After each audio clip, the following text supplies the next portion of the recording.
Former Secretary to the Government of the Federation, Engineer Babachir Lawal, has advised President Bola Tinubu to immediately address the nation, outlining immediate and long-term measures out of the current economic quagmire, if indeed he is desirous of staving off the planned nationwide protest against his administration.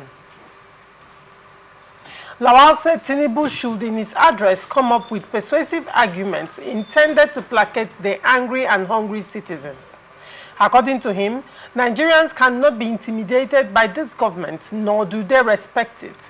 He advised Tinubu to avoid the macho tough talk, but in the proposed address to the nation, enumerate concrete and believable policies of government intended to address current challenges on an immediate, medium, and long-term basis. Lawal, in a statement on Tuesday, also asked the president to reshuffle the cabinet to include a mix of technocrats and politicians. He said politicians are more adept at communicating with the people and have more stake in the successes or failures of a government. According to him, the Lagos technocrats who now fill the MDAs lack knowledge of the workings of Nigeria. Majority of them are rude, inaccessible, and clannish. He also added that the current Senate leadership operates a dictatorship in which no dissent is tolerated.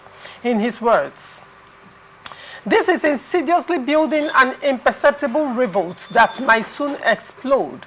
For example, Senator Ndume was clearly, sincerely speaking truth to power when he said the president is unreachable. A slavish legislator is neither good for your long-term interest or that of the country at large. People are taking exceptions to these ways of handling contrary opinions in the polity. In the North, we have taken great exception to how you or people acting on your behalf maltreated Nasiru, Ningi, Ndume, and lately Dangote. Your very close associates are also busy meddling in the affairs of senior traditional institutions in the Northwest, which we believe has the intended purpose of dismembering northern political and social harmony and hegemony. In the Southeast, your fixation on P2B and the unfair treatment of Igbo businesses in Lagos is unsettling. There is also no denying the fact that political crisis in Rivers State would have long been settled had the president shown an inclination to resolve them. It is instructive that no individual or institution in the Southwest has suffered such unjust treatment. Very strong words by Babachir Lawal, the ex-Secretary General of the Federation, to the President.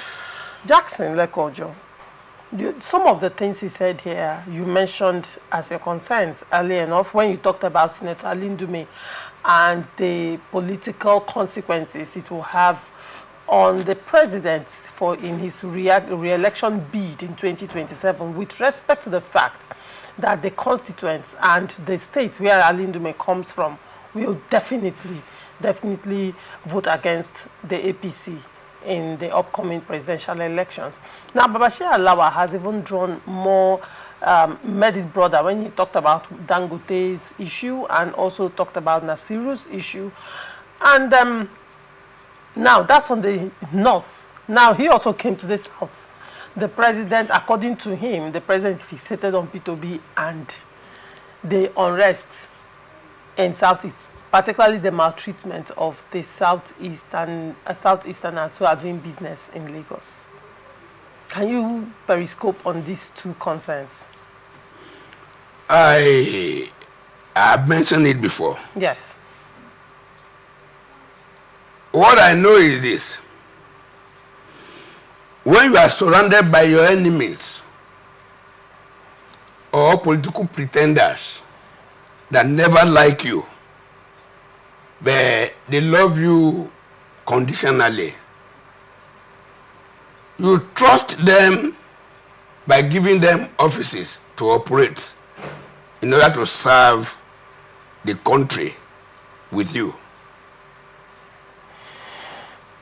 These people will be fraudulently, secretly, clandestinely kind of sabotaging your system. Okay. And when they sabotage the system, nobody is going to call any minister. If it is good today, it is Tinubu. If it is bad today, it's bad already. If it's worse today, they call Tinubu. At the end of the day, there is no way they will call Tinubu that they will not call the Yorubas. These people working with Bola Tinubu as the president, a lot of people have said it several times in the past that he legalized the government. He urbanized the government. And that was what we complained during Buhari regime. But then, we are not in a parliamentary system. It is the president, it's only in the parliamentary system that members of the parliament, they are still cabinet ministers. But in this case, we are in the presidential system, whereby the head of the executive, who is the president of the country, appointed the ministers, the advisors, and others. Let me refer to former American President, Mr. Andrew Jackson. Andrew Jackson, among his cabinet then, he appointed 7 of his close friends, personal relationship, business associate, and others.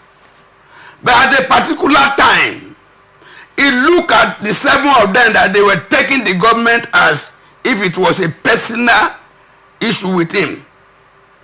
One day, inside the cabinet, he sacked 7 of his friends. And they asked him question. He said, our personal relationship remains, but I disengage the official relationship for the best of America. To me, whatever is the relationship of whatever anybody must have done to support Mr. President clinching to power, as it has been certified by the Supreme Court of the Federal Republic of Nigeria, I think this 1 year, if they could not perform, I think it is enough for him to drop them. I'm of that opinion that a lot of them, when they were doing, after 1 year report, we are in Nigeria, how many ministers really got pass mark? I will be blunt. The Minister of the Federal Capital Territory, he made it. I'm an Abuja man. I can applaud him. And when he was addressing, giving his report, people applauded him. The Minister of Interior, Olubunmi Ojo, Tunji Ojo, made it. He was able to say something, and we are able to see what he is doing. Apart from these 2 ministers, the rest of them are pseudo ministers. Out of about, 38 of them, they are pseudo ministers. They perform below the average level. If I have to mark them, I can hardly mark most of them to give them 25%. Why are these people? These are the people causing the problem in this country. Refinery, they have been promising us after billions of dollars have been earmarked to do turnaround maintenance. They are doing turning around, but the refinery is turning itself around. All right. All right. Kaduna refinery, Port Harcourt refinery, and Warri refinery. All right. And these people, they see increased salaries of the people in NNPC. The top echelon of NNPC, they have gotten to their retirement age, they retired, they pay themselves gratuity, whereas they still continue as the top executive of NNPCL. How do you, Mr. President, why will you keep encouraging failures? All right. At the detriment of your political image? Yeah. All right, Leko. Mr. President, sack all the sackables. All right. All right. Now. Let me just make my own point clear. You know, Leko has said what I see as right. But in the other way around, it's not all about the persons that contributed in making you be where you are. That brings you down. The only thing I see the people surrounding Mr. President is that they are interested in presidency. Most of them are interested in presidency. So they are only clapping for Mr. President to fail so they can have opportunity to contest. Okay. If Mr. President will be live on ATN now, he will hear my voice and know that what I am telling him is the truth. The truth is that the persons surrounding Mr. President, they are interested in the presidency. And they want Mr. President to fail so they can contest for 2027. And the only solution is not only by reshuffling. Because reshuffling is bringing this person in and taking this person to this place. Just reshuffling them in the cabinet. The only solution to Nigerian problem first is Mr. President to correct the mistake he made from the first day. Increment of salaries, he should, in his cabinet, he should reduce it. What was the mistake he made on his Yes, cabinet? immediately he entered. He increased the salaries of the senators, his executives, and everybody, and increased the allowances. He should cut it down. That's first. Now, he should look at giving responsibilities to his cabinet. I mean, core responsibilities. It's not by giving you responsibility and you don't get results. The reason why the former governor of Rivers State had the results, recorded some of the results he recorded in Rivers State, it was that he was very strong going out there to check out some projects that he initiated and gave out to contractors. If not, they will play on him. Mr. President should look at the economic situation of Nigeria. If the persons in that office cannot handle it very well, Babachir Lawal was invited as a citizen of Nigeria that was outside by Goodluck Jonathan, is that not, to come and change the situation of Nigeria economy, and she came and did very well. So what I am looking at is Mr. President should look at the persons that can handle our economic situation. All right. And bring expatriates into our economic situation. And not only that, the refinery that they are not putting in place, I have said it and I will say it again, it's a very big problem to him. I mean, that thing has reduced. If he is supposed to score 20, he has scored 0. Because he made a promise that has not been given attention. He made a promise to Nigerians that if this subsidy will be removed, that I'm going to fix up refineries. Until now, nothing has been done. We have refineries that should be fixed up. We have crude. Before this refinery should be fixed up, they should give Dangote crude and reduce the question will be with respect to Dangote opening a refinery right now has brought up a lot of concerns and questions in the heart of Nigerians. And one being, is it possible that this refinery is being moribund?